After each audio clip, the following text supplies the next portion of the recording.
Well, hello there, and welcome to FrankieSense and More. How you doing? It's been a little while since we've been here, but I'm here with Brent Marchant. He is our award-winning author of Get the Picture, Conscious Creation Goes to the Movies, Consciously Created Cinema, The Movie Lover's Guide to the Law of Attraction, and his third book, The Third Reel, Conscious Creation Goes Back to the Movies.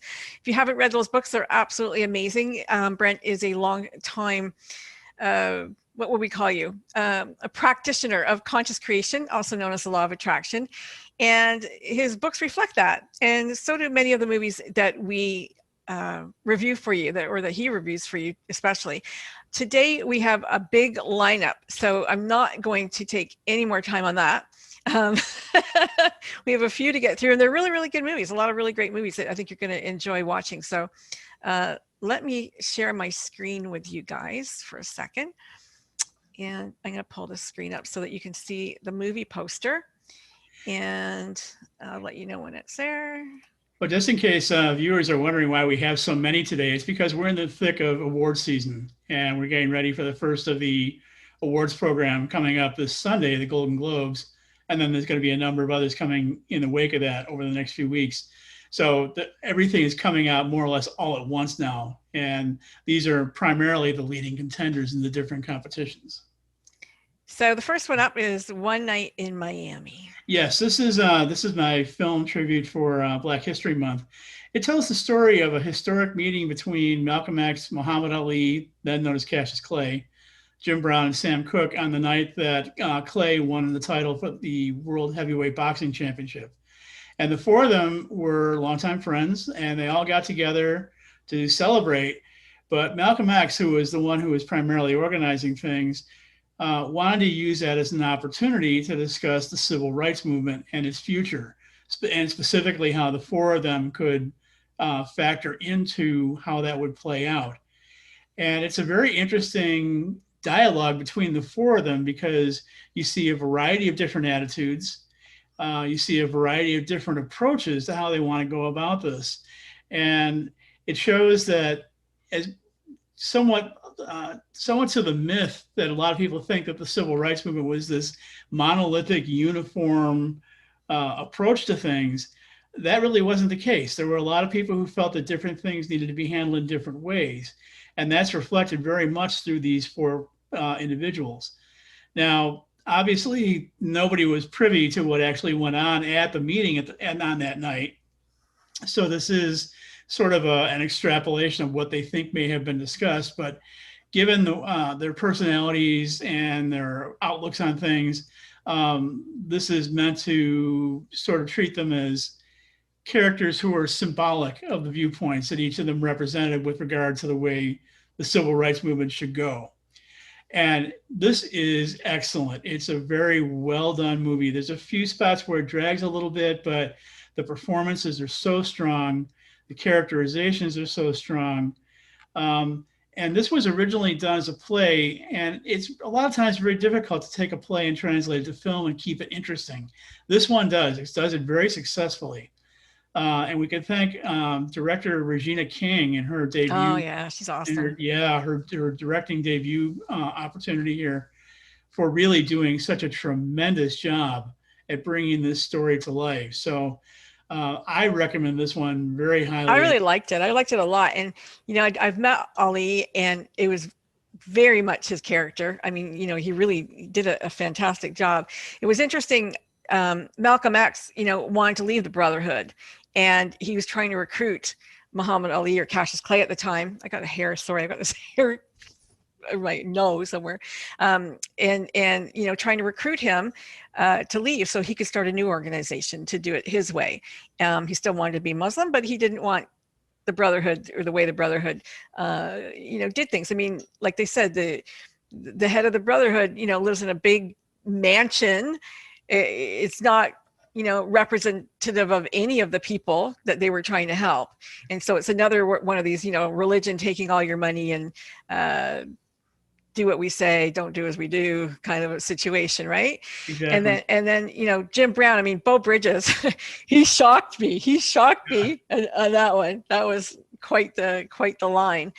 Jim Brown goes to see this guy, and it's like, oh, you're the greatest. You're the greatest football player in the world. I'll do whatever you want me to do. I can help you any way you want. Just call me anytime. But he wouldn't allow him in his house. Yeah, Yeah, exactly. it's crazy. It's crazy. And then, of course, Sam Cooke, they really totally pissed Sam Cooke off because Malcolm said, "You're not doing anything. You're pandering to the white crowd." He goes, "But I have my own record label, and I'm helping Black musicians, and I'm getting people stuff, getting them into business and helping them that way." He goes, "Well, it's not enough. You have to be more Exactly.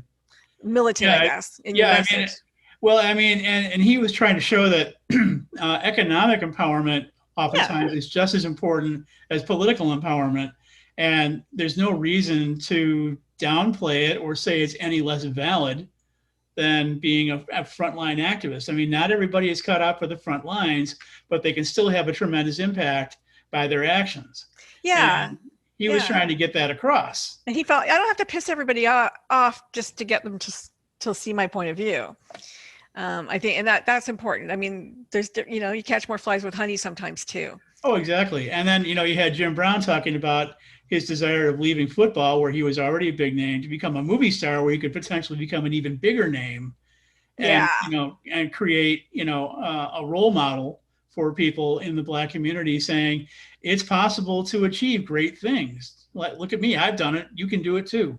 right, right. So, um, it's almost like everybody was on the same page, but not on the same page at the same time. And they were trying to Yeah. figure out how are we going to reconcile all this to get the program to work. I mean, it wasn't even a year later, Sam Cooke was killed, Yeah. murdered. Yeah. It was later the same year. Yeah. Yeah. And then a year after that, Malcolm X is killed. Yep. Yep. It's like, whew, Jim Brown and Muhammad Ali were lucky. Yeah. And Jim Brown's the only one still left alive at this point. Yeah. Yeah. But yes, I recommend this one very highly. Good one. It might be a little bit hard to find because it's streaming exclusively on Amazon Prime Video at this point. It was supposed to get a theatrical run, but then when theaters closed, that kind of got shuttered. And I saw that there were some attempts at trying to do that. I don't know how successful they were in terms of actually bringing that about. But it's So, free on Prime. So if you have Prime, it's yeah, free. yeah, because it is an Amazon original production. So Yeah. Yeah. That's a good one. I really liked it a lot. And okay, I'm going to share this one and we're going to move to the next poster. This one struck home for me. Sound of Metal. yes, now this is another Amazon original movie, as the poster says.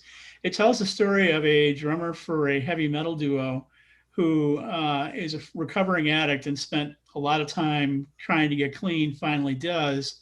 And he's on his way with his music career when all of a sudden he begins to develop severe hearing loss. And he's on the verge of kind of backsliding into addiction again. So his girlfriend, who is also his partner in the heavy metal duo, looks to get him into a rehab program that's specifically signed for the hearing impaired.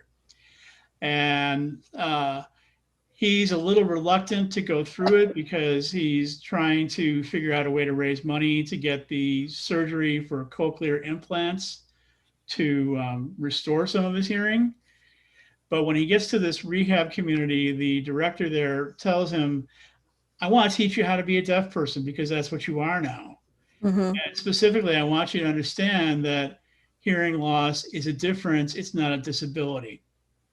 And he's the drummer's a little skeptical about this going in, but the more he's there, the more he begins to realize that that's absolutely true. The question, though, is while he's going through all of this, will he really figure out what the core issues were that got him into addiction in the first place and that have been sort of dogging him ever since, despite getting clean? So it's a very personal, intimate, heartfelt story where you see Yeah. this person seeking redemption and trying to find a new way of living for himself and trying to understand that if you've had a change in your life that's a major transition from what you used to have, your life isn't necessarily over. There are new ways that you can live your life. There are new ways you can learn to look at yourself and have a life that is, in the long run, even more fulfilling than what you had before. Yeah, I this one I took very personally. I was a drummer before my accident, and in the hospital, my friends came and they brought me some instruments and stuff, and it wasn't kind of the same. I mean, I couldn't sit on the throne. I broke my hip, both femurs, pelvis, so it was a very big, injury for a drummer. So here you've got, I'm looking at him that, yeah, like, what if my hearing goes? And my husband, who plays guitar, his hearing is going, and he can hear really well with headphones, but the headphones are what cause hearing loss, and even more so, according to the ear doctors. And so, it's like he thinks my playing is too loud. I think his, all this, it's kind of funny, but it was very interesting as a drummer. I mean, he's in a heavy metal band, and so much noise on stage all the time, and then in their own home they listen to very different music, very Yes. soft. So the dichotomy, that was interesting. That was kind of interesting. This is one of the things I really liked about this film too is the fact that it's very different from a lot of other films that you see put out on the marketplace. Yeah, You're dealing it with was a different. subject, you're dealing with a subject, you're dealing with characters that you don't typically see in a lot of movies. So true. And taking them through this particular story is in many ways very eye-opening. One thing I also liked about this picture was its use of sound.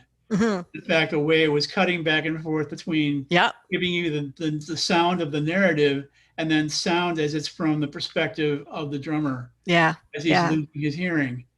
And that was really well done. I mean, that was a brilliant directorial decision to do it that way. And the way they carried it off is just brilliant. I agree. Yeah, yeah. You're going, what? Because you're starting to understand his perspective Yep, exactly. through that. Yeah, it's very Exactly. interesting. As I said, this is another Amazon Prime original, so the only place to see it right now is through Amazon Prime, but it's really worth it. It's been nominated for a whole passel of awards in the different competitions. The lead performance by Riz Ahmed as the drummer is just phenomenal. He's been getting a number of awards from some of the film critic societies, and he's already up for a Golden Globe. I'm sure he'll be up for an Oscar. Yeah, he did a great job. He Really really did. understated, and really, really good job. And they successfully avoided delving into a lot of stereotypes. Yeah. I also thought was good too because it would be very easy for that to happen. But they avoided that temptation, very well in terms of the way the story was written and the way the character was portrayed. So this is one of the best films of the year.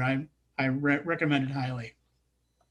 I agree. It's a really good one. Okay, I'm going to share my screen with you now, and we are going to see the poster for Hillbilly Elegy, which is a film I loved. Yeah, and this is something of a mystery to me in terms of the reaction that the critics have had to it. Critics have hated it, and Really? I really don't understand why. Um, a lot of things that have been leveled against this have been just, to me, very unfair criticisms. It tells the story of a dysfunctional family that comes from hillbilly roots. They live in a small town in Kentucky. southwestern Ohio, and they have their series of trials and tribulations. But the matriarch of the family, played by Glenn Close, is one who Amazing tries. Yeah, she performance. does phenomenal performance. The way she tries to hold everything together despite all the difficulties that went on. She's saying, "We're hill people from our roots. We help each other. We stick together." That sort of thing. Hmm. Um, the story basically it's told from the perspective of one of the children of the lead character, Amy Adams, who's a mother with substance abuse problems. He's in law school at Yale and is called home to take care of a family crisis, specifically his mother being in the hospital from a heroin overdose. And while he's there, he has an opportunity to kind of reflect on his past and see how uh, where he is now, how he got there, and some of the difficulties that he had in being able to kind of break out from that routine and be himself, but at the same time feel loyalty to the family. Um, it's based on a memoir. It's a fact-based story, Yep. and one of the things that I've seen a lot of the critics complain about is the fact that say, well, this just seems so cliched. And my reaction was like, how can it be cliched if it's fact based? Yeah. This I is mean, what actually happened. I You know, remember sending this book to my dad about 5 years ago, I think. And I go, this is a great book. You have to read this book. And he's a politician. I can't remember his name though. Why can't I remember his name? Who it's about, but he became like a governor or senator or something, and he started to write about his roots. And I mean, your roots are your roots. That's your family. It's embarrassing. They were hillbillies. His mother was an addict and a wonderful woman at times, but an addict mother. And so you can just imagine how many times she embarrassed her kids. Kids had to look after themselves. Sister looked after brother. It was, they had to become self-sufficient. The grandparents were very important to them. And the grandparents were, the grandparents had split up. They lived in two different houses on the same street. And so they'd go visit each one back and forth.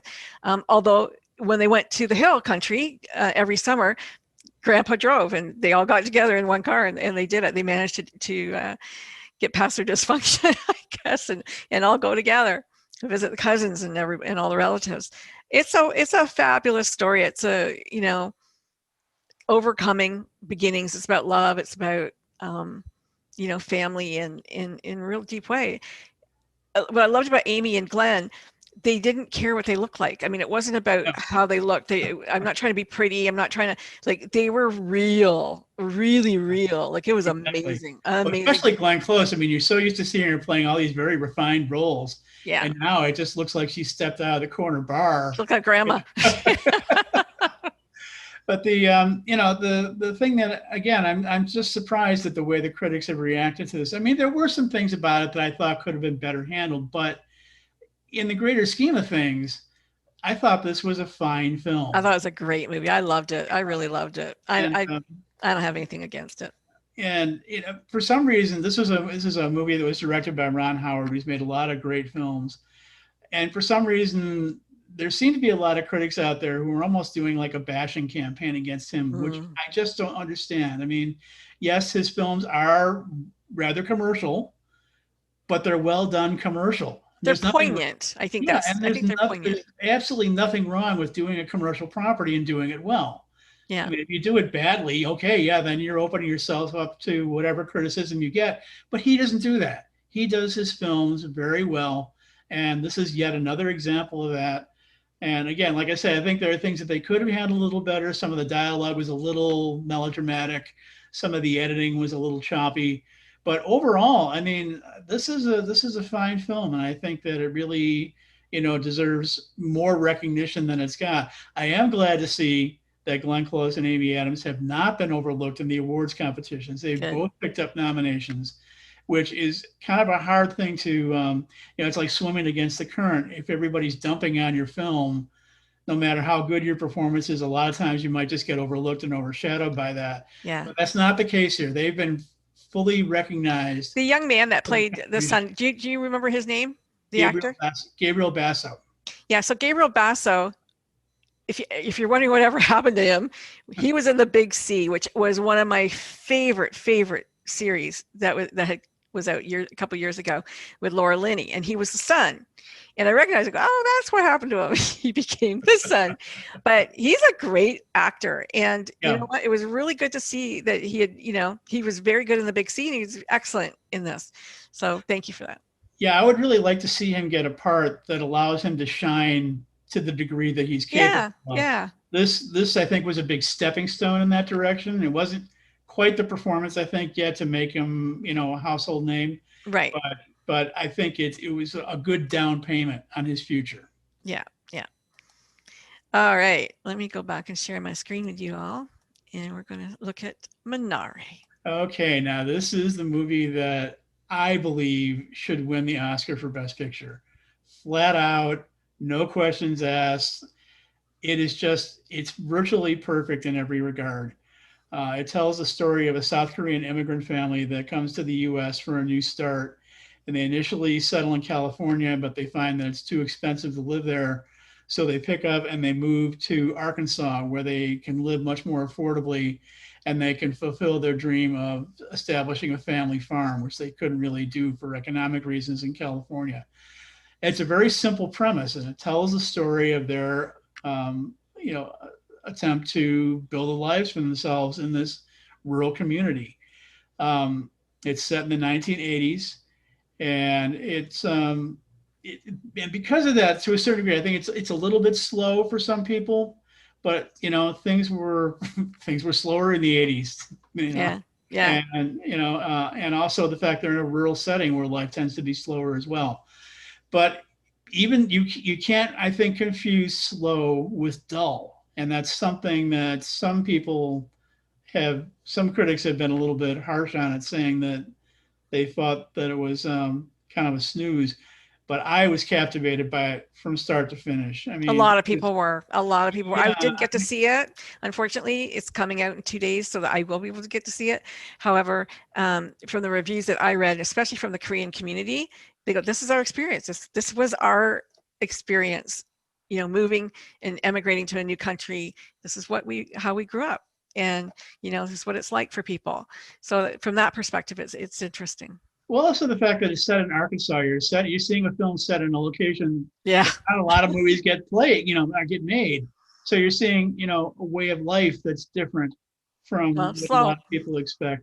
Yeah.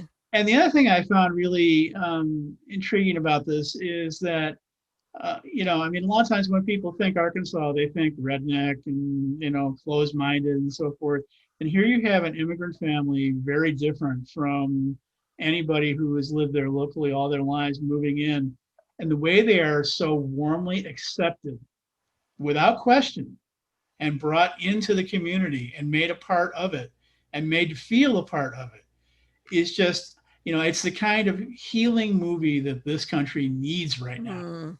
And I think that's a big part of the reason why we'll end up maybe, you know, getting selected as the best picture at the Oscars, because Oscars like to send a message to the country that we pick films that are reflective of what we feel the country can use and need right now. And this is definitely it. I mean, it is, you will walk out of seeing this movie with such a nice, warm glow that is genuine. That's Nice. the other thing about it, is the fact that this movie is so genuine. There's nothing phony, there's nothing contrived. You really feel as though you're seeing a slice of life of real people in a real situation. So I guess you can tell I liked it. I mean, Yeah, yeah. you know, And for those of you who don't know what Minari is, it's like a parsley. It's an herb, like a yes. bitter green. Yeah, spicy bitter green. Now, So the one thing that I think we should caution viewers on about this film is that it is in theaters, but it's primarily being viewed, I guess, right now on streaming. And the way the streaming is being handled for this film is different from a lot of other films that are being available through streaming.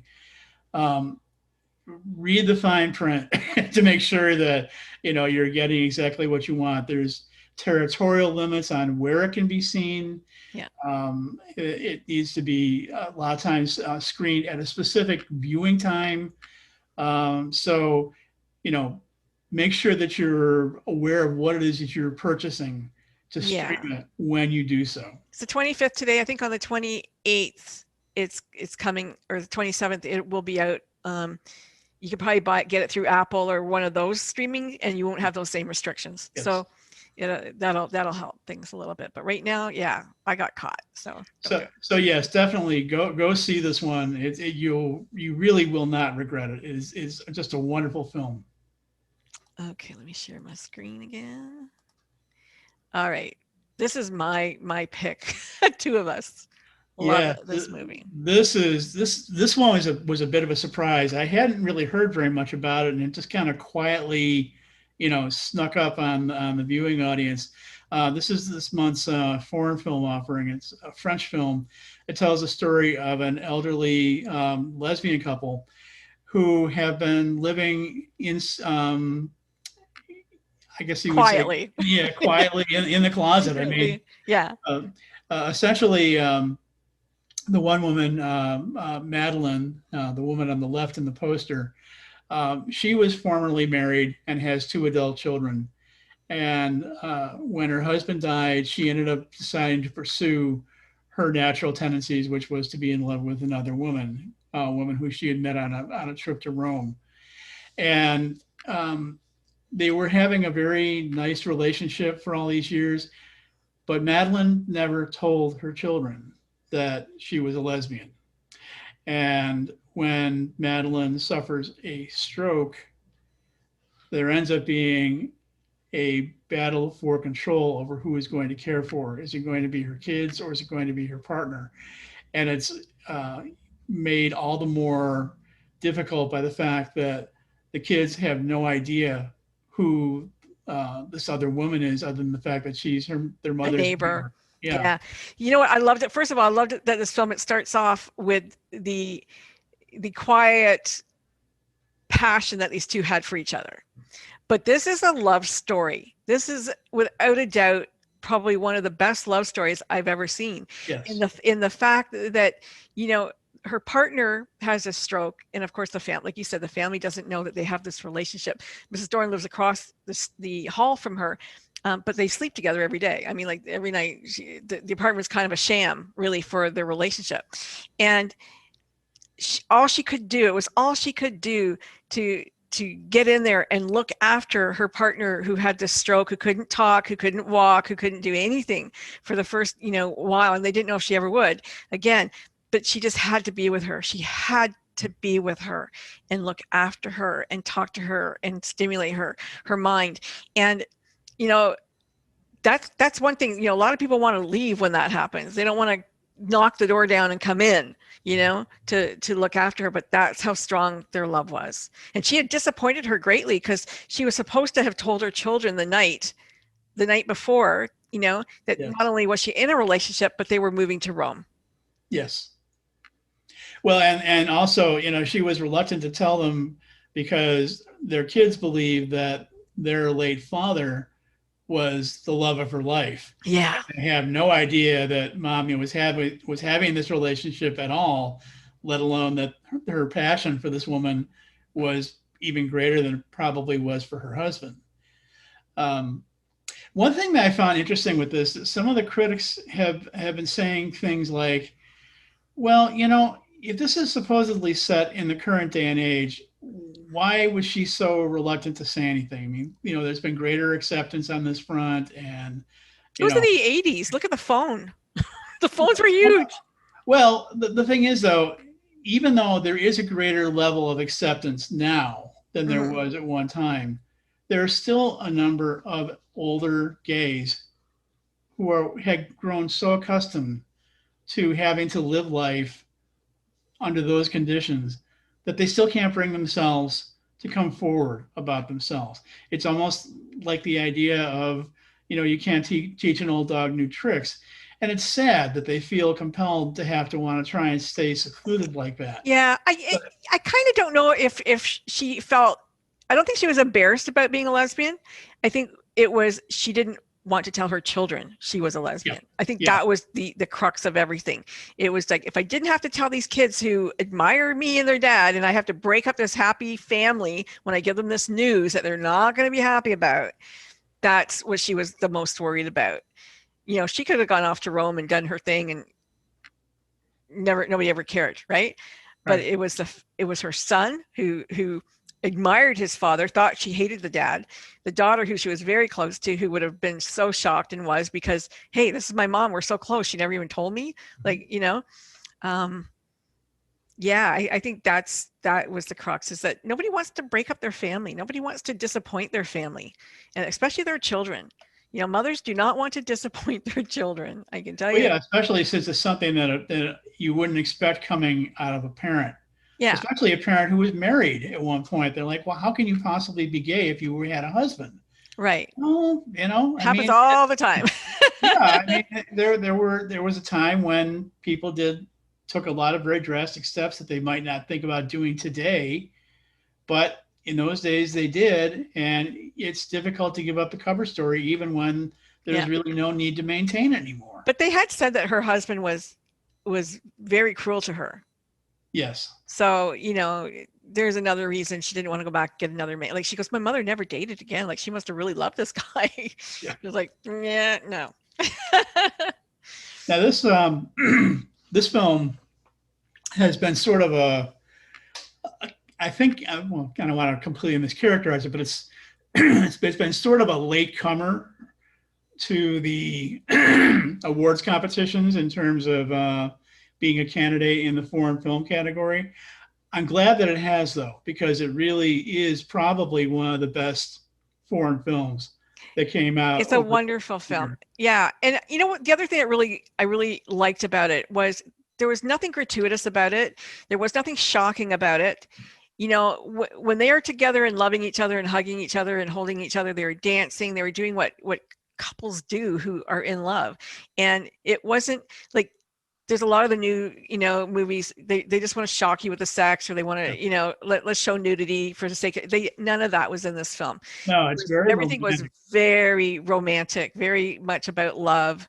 Um, it And could have been, it didn't it, matter that there were two women, really. well, and it really drives home the point of the idea of being with somebody in a relationship who is someone with whom you want to grow old with together. Yeah. I mean, that's really very clear in this film. Yeah. And it's sad that the circumstances have intruded upon their relationship to jeopardize any of that ever happening.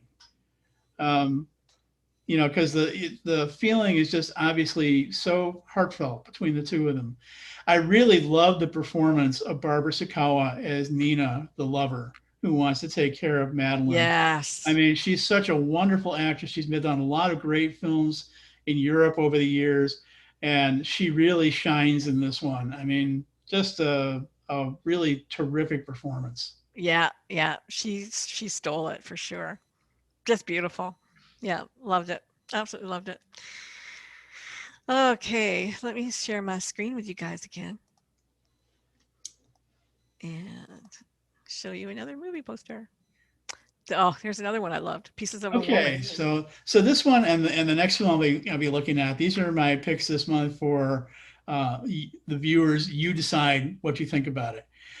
Pieces of a Woman tells the story of a woman who is pregnant. She's about to give birth, and unfortunately, there is a tragic accident that occurs at the time that she does give birth, and the child dies.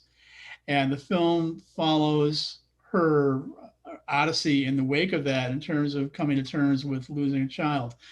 Now, as important as that is to the story, in many ways, though, it's only a pretext for what is going on with this character, because you find out that there's a lot of other things going on beneath the surface. And this tragedy is almost sort of a catalyst for pushing her into a position of having to deal with these other issues that have long gone ignored. I mean, there are very significant differences between her and her partner, Hmm.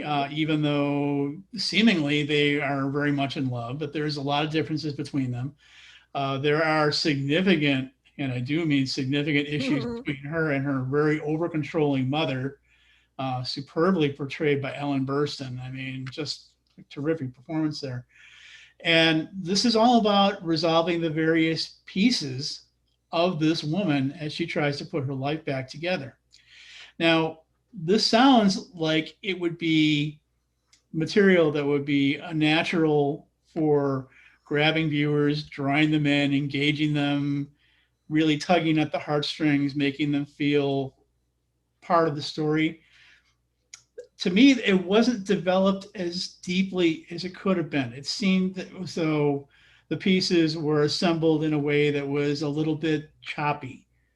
So, while I certainly love the performances of Ellen Burstyn and Vanessa Kirby in the lead role, there were elements of the story that I just didn't feel quite gelled as Okay. well as they could have.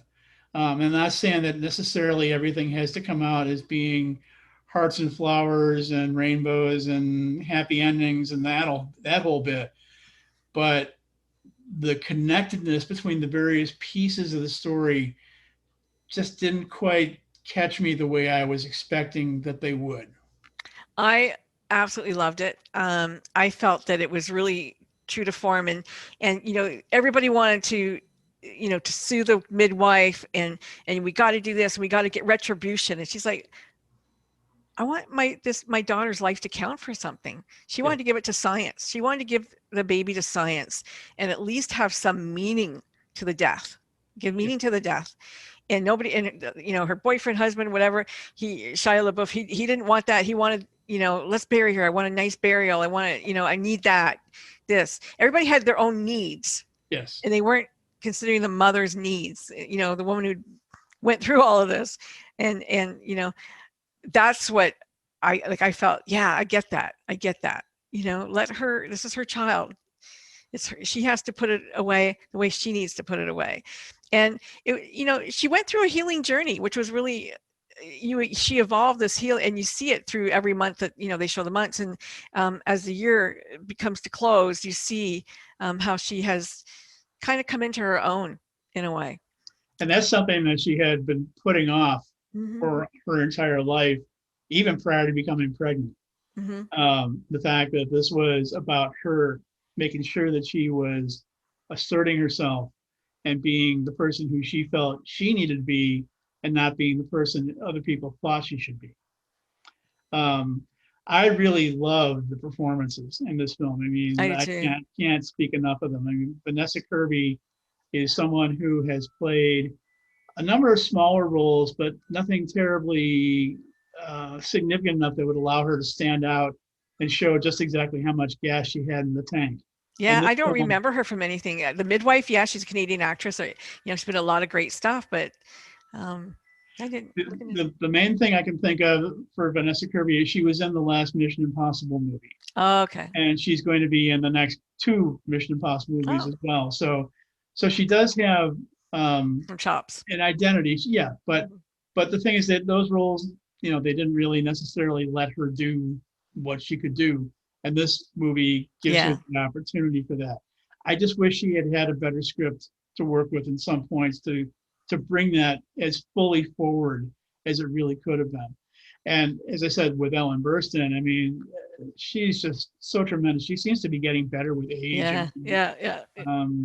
Just a tremendous, vital performance. And the one scene in particular I can think of is the one where they were having the argument at the in the kitchen, at the dinner party, the party. Yeah. And I mean, that scene is just so powerful, watching the two of them go at it.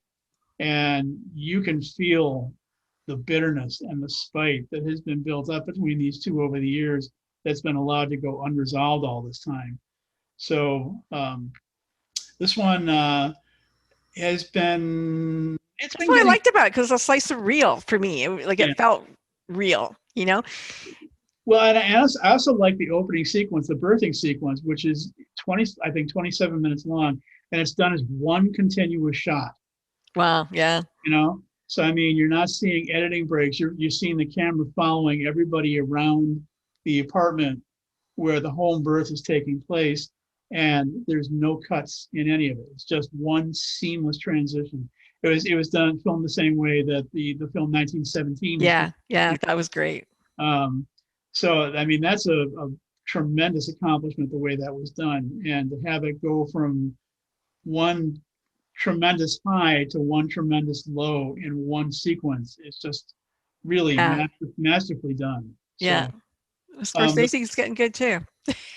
The performances they have been nominated in some of the awards competitions. Okay. So it is getting some recognition, which is good to see.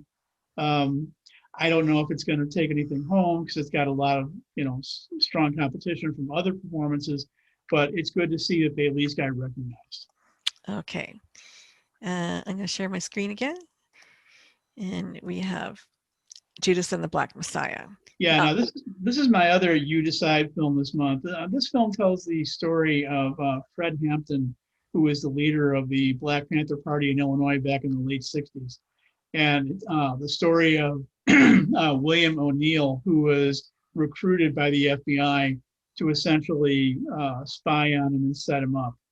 And it's very very historically accurate in the way it's portrayed, and features terrific performances by Daniel Kaluuya as Fred Hampton and Lakeith Stanfield as the informant William O'Neill. But like Pieces of a Woman, again, I just found that this one didn't really draw me in engaging me. Probably because I didn't feel like there was enough backstory to it. Probably because um, it seems, again, a little bit episodic in the way the story was pieced together. Um, and with a story that involves such an infuriating and outrageous injustice as what took place in this film, you would think that it'd be the kind of thing that just really pulls you in and grabs you and gets you, you know, very engaged and enthused about what's happening in the story. It never quite comes to that.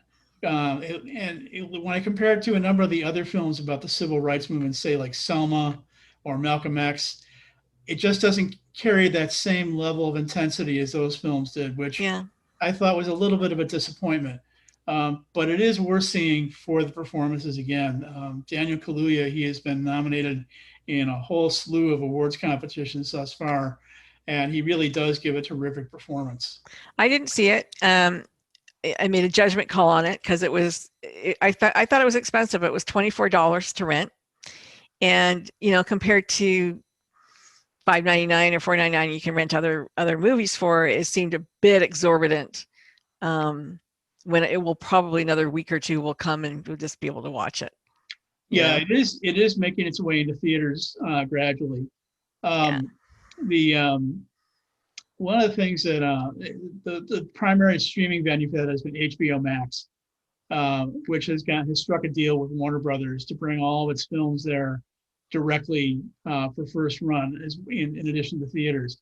And they probably feel like, well, there's probably going to be 2 people watching it if you go to the theater, so we can charge that much if you want to watch it as a streaming element, unless you're already an HBO Max subscriber where it's included. But Well, I am an HBO Max subscriber, but it wasn't. I had to pay $24 if I wanted to watch it. Really? Yes, Oh, yes. yeah. And not only that, like a lot of times they'll go, if you want to own it, it's $24. If you want to rent it for the next day or two, it's $6.99 or $10.99 or whatever it is, right? So they usually give you 2 options, but this one it was just $25. Now that's American, so now it's going to be like $27 for me or whatever it is, $28. So it just seemed like, yeah, you know what, like I was going to watch it on my own. Yeah, see, I'm surprised to hear that. I'm an HBO Max subscriber too, and it was included for free. Okay, no, not for me. Maybe it's different between Canada and US. Could be.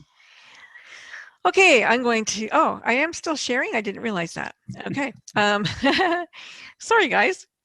Okay, Mr. Nobody. This was a strange one to me.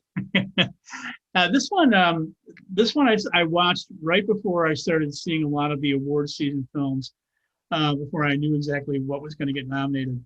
So I saw this on DVD. Somebody had recommended it to me, and I decided to give it a view. And a real really Canadian movie.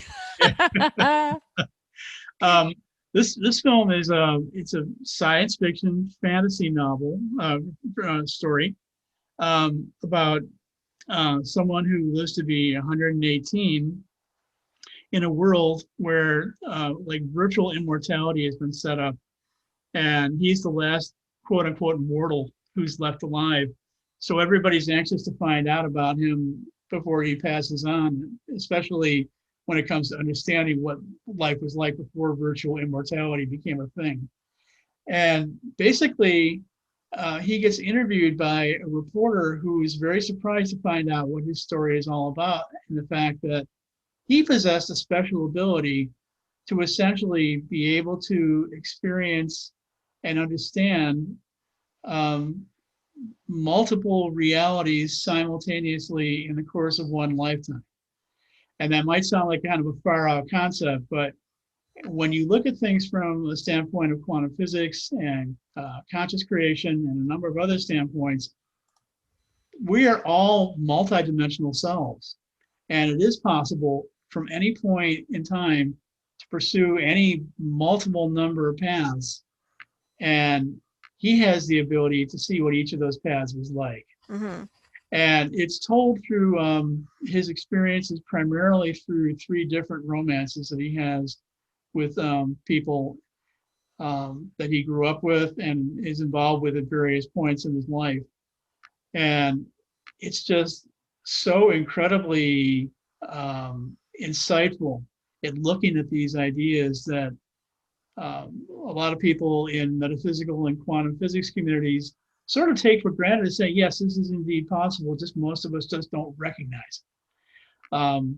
And this sort of plays it out for you, showing you all the different permutations that can take place and all the events that take place within each of those different permutations. Um, it's a little out there.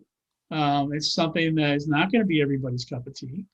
But for anybody who has an interest in studying some of these cutting edge ideas, this is a very good film for explaining them and illustrating them for us. It features a great performance by Jared Leto. I mean, he has to play so many different kinds of people over the course of the film in each of these different timelines and realities that he goes into.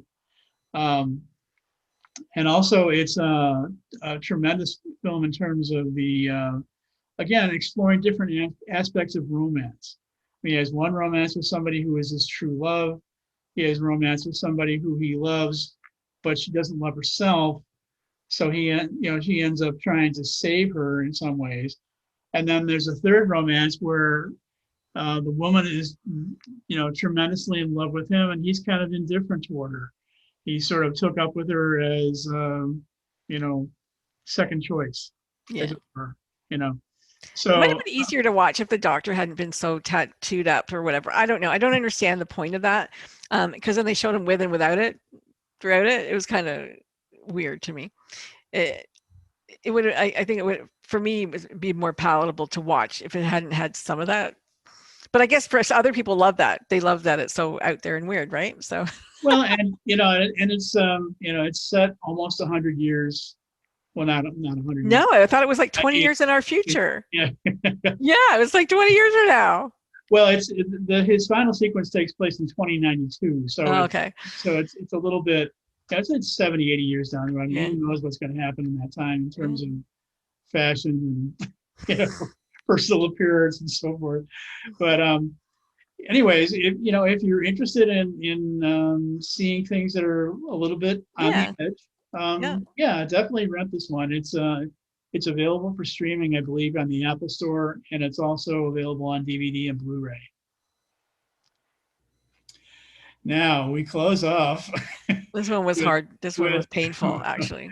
with the film to avoid at all costs, and that's Malcolm and Marie.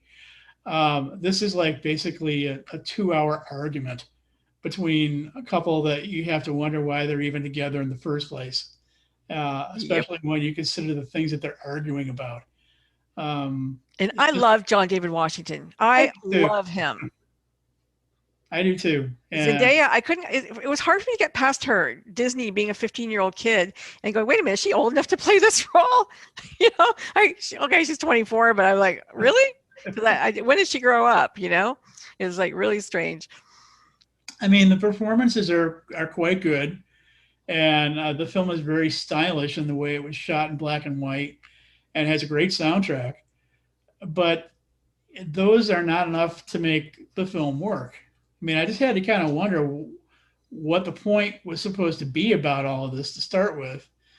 And it just becomes so vile and, spewing so much venom at one another. Yeah. It's like, why the hell would anybody want to watch this? Especially if you've been in a relationship like that, which I Yeah. have. It's like I don't go to the movies to see that.